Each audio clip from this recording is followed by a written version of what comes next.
1947లో స్వాతంత్రం వచ్చిన తర్వాత మేబీ మొదటిసారి ఎన్నికలు ఏమన్నా పారదర్శకంగా జరుగుండొచ్చు, మనకు అప్పుడు తెలియదు.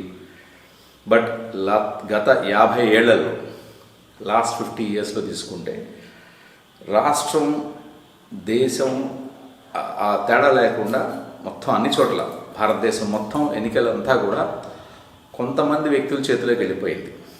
ఎన్నికల నిర్వహణ, ఎన్నికల ప్లానింగ్, ఎలక్షనీరింగ్ అంటారు, ఆ ఎలక్షనీరింగ్ అంతా కూడా కొంతమంది వ్యక్తుల చేతిలోకి వెళ్ళిపోయింది. ఎక్కడో టీఎన్ శేషన్ లాంటి ఎలక్షన్ కమిషన్లు వచ్చినప్పుడు తప్ప, లేదా డాక్టర్ ఐవి సుబ్బారావు గారు లాంటి వాళ్ళు వచ్చినప్పుడు తప్ప మిగతా ఎక్కడా కూడా ఎన్నికలు సజావుగా సాగినట్టుగా మనకి సాక్ష్యాలు లేవు. ఆంధ్ర రాష్ట్రం తీసుకుంటే మన మన మన రాష్ట్రం కాబట్టి ఆంధ్ర రాష్ట్రం వరకు తీసుకుంటే ఆంధ్ర రాష్ట్రంలో ఎన్నికలు అనేవి ఎలా తయారయ్యాయంటే ఏ పార్టీ దగ్గర ఎక్కువ డబ్బు ఉందంటే ఆ పార్టీ గెలవడానికి ఎక్కువ ఛాన్స్ ఉందనేటువంటి ఒక ఆలోచనలోకి వచ్చారు జనం, ఒక నిర్ణయానికి వచ్చారు.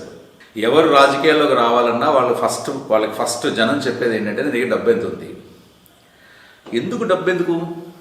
ఎలక్షన్ కమిషనర్, ఈసీ వాళ్ళు మనకు ఒక పరిమితి విధించారు. ఎమ్మెల్యే అయితే 40-50 లక్షలు, ఎంపీ అయితే 80 లక్షలు, మేబీ ఒక 10% ప్లస్ ఆర్ మైనస్. ఆ డబ్బు చాలుగా. ఎందుకు ఇన్ని వేల కోట్ల రూపాయలు? దేనికి వేల కోట్ల రూపాయలు ఖర్చు పెడుతున్నారు? అది వాళ్ళ ఉన్మాదం అని అనుకుందాం కొంతసేపు. కాదు, అది మన దౌర్భాగ్యం. వాళ్ళ ఉన్మాదం కాదు అది.